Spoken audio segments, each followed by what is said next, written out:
Hi there, it's Anil Puri from 9 Pillars. This video is all about strategic planning. It's a fundamental skill that every business needs to have, and I'm going to take you through 3 simple steps so you can put a strategic plan in place in your business.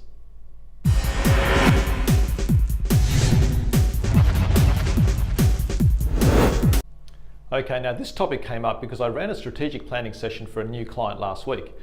It's the first step we do with all of our clients because it's amazing how often that we meet a client or meet a business and they're very busy doing stuff and being busy day to day, but they haven't really sat down and worked out exactly where they should be headed, what their direction is, where they should really spend that effort to get the best result. All right, so what I thought I'd do is just share with you the 3-step process that I take all of our clients through. And the first step is really doing a SWOT analysis. Okay, so I've actually drawn up this table, and you can do the same on a piece of paper. And there are 4 key areas to look at. All right, so SWOT stands for strengths, weaknesses, opportunities, and threats. Now, the first 2, strengths and weaknesses, are generally how you look at your business, yourself and your business. Okay, so it's the internal focus. So what are your strengths? What do you feel that you do well? What does your business do better than maybe its competitors or others in the market? All right, so look at those internal strengths that you have and just jot those bullet points down. And likewise on the weaknesses side, what are areas that you feel you can improve on, that you're not strong on? It could be things like systems, communication, the way you present yourself, how you manage your time, lack of a plan, whatever those weaknesses are. So have a think about those as well. And once again, bullet points of those. Now, on the external side, this is where opportunities and threats come in. Okay, so what are the opportunities that you know that you can go out there and grab a hold of? Okay, so it may take some effort, obviously overcoming some of these weaknesses and strengths. So the whole idea is that the plan is to reduce your weaknesses and maybe use your strengths to leverage opportunities or take advantage of opportunities. All right, so once again, spend some time with your team or with others that you trust in the business or outside of the business to write down and brainstorm what are those opportunities out there for you. And lastly, what are the threats to your business? Okay, so once again, external factors that could affect your business. Now, it could be things like technology affecting businesses. Now, that's a massive area at the moment. If you look at Australia Post, their postal businesses has just gone downhill because using email, for example, to communicate, so there's not as many letters being posted. Online shopping's happening, so obviously retailers are being affected by that, depending on what your business model is. Do you need to start looking at online sales? So there's a whole heap of things that are happening out there, either around technology, the way people socialize, and trends in the market. Okay, so have a think about that. So that's the first area we normally go through with clients. Okay, so it's the SWOT analysis. All right, so that's the first step. The second step is really understanding your competitors.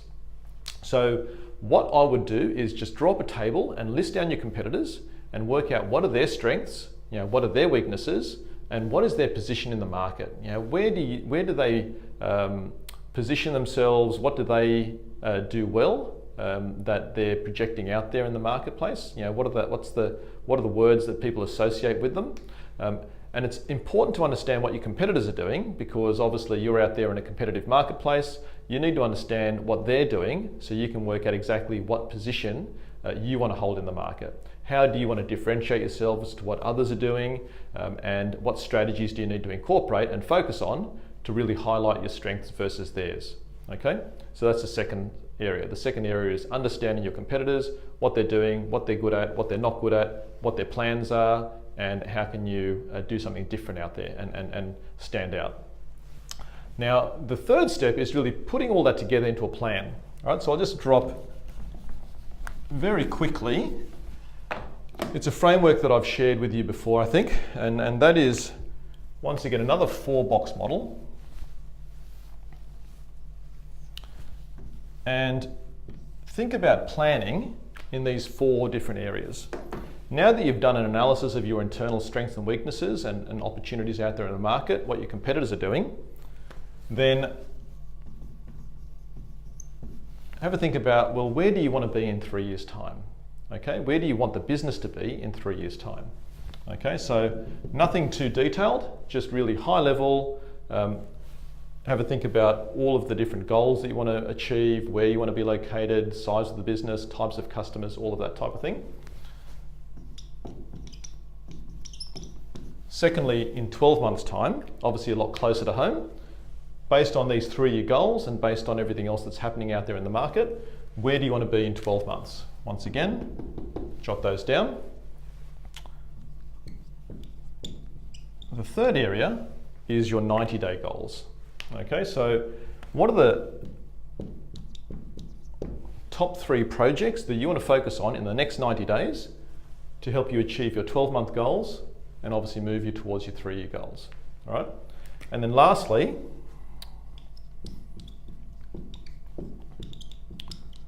what's your weekly or monthly plan? All right, so you've got your goals here for the 90 days. How does that look like broken down into months or into weeks? What activity do you need to tackle and focus on to help you achieve those goals for the next 90 days? All right, so really that's the 3 steps towards strategic planning.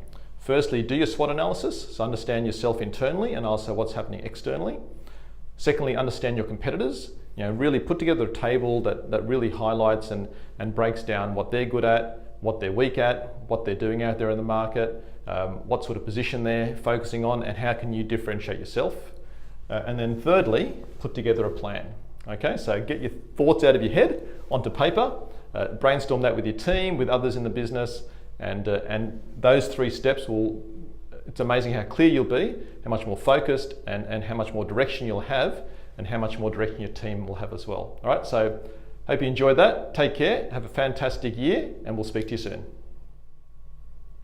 Now, before I go, I thought I'd better mention that even though the steps are fairly straightforward, there is a lot of depth to all of those steps. Okay, so we generally spend 3 or 4 hours with new clients to help them through that strategic planning process, and they leave with a detailed plan for the first 90 days, but also for the next 12 months to follow and really get focused and help them be on track and towards achieving those long-term goals they have. So if you do want to sit down, or if you want to just find out a bit more about the process and possibly sitting down and doing a plan, then just pick up the phone, send us an email, and we're more than happy just to have an initial chat with you, just to see if we can help you in any way.